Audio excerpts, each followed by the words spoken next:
News समोर येते। महाराष्ट्र सदन घोटाळ्यामध्ये छगन भुजबळांना मोठा दिलासा मिळालाय।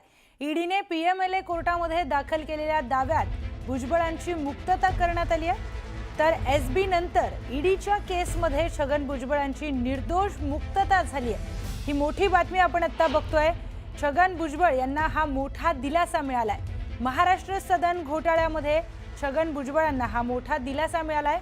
ईडीने पीएमएलए कोर्टामध्ये दाखल केलेल्या दाव्यात छगन भुजबळांची मुक्तता झाली आहे। त्यामुळे छगन भुजबळांना हा मोठा दिलासा मानला जातोय। एसबी नंतर ईडीच्या केसमध्ये देखील छगन भुजबळांची निर्दोष मुक्तता झाली आहे। तर महाराष्ट्र सदन घोटाळ्यातून निर्दोष मुक्तता छगन भुजबळांची झाली आहे। थेट जाऊयात आपले प्रतिनिधी प्रशांत यांच्याकडे। प्रशांत, ही मोठी बातमी आता समोर येते।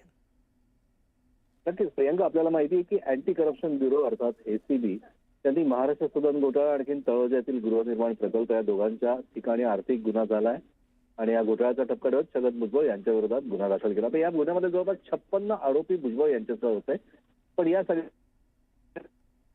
तर टेक्निकल आधारावर त्यांची या खटल्याचा मूळ खटल्याचा निर्दोष मुक्तता झाली। पण तरीही ईडीनं या गुन्ह्याच्या आधारावर दाखल केलेला ECIR अर्थात गुन्हा हा पीएमएलए कोर्टात सुरू होता।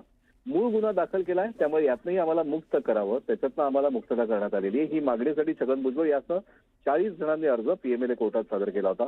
या विषयावर अनेक मोठी सुनावणी झाली।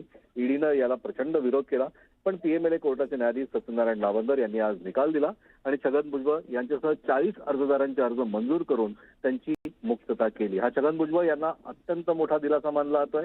तळोजा गृहनिर्माण प्रकल्प आणि महाराष्ट्र सदन या प्रकरणामध्ये खरोखर नेमका घोटाळा झाला का, नेमका तो कोणी केला, चिमणकरांचा रोल काय, असे अनेक प्रश्न आज जरी अनुत्तरित असले तरी छगन भुजबळ यांना हा मोठा दिलासा नक्कीच म्हणता येईल। प्रियंका, निश्चितच प्रशांत, ही मोठी बातमी आपण आता बघतोय। धन्यवाद दिलेल्या सविस्तर माहितीसाठी।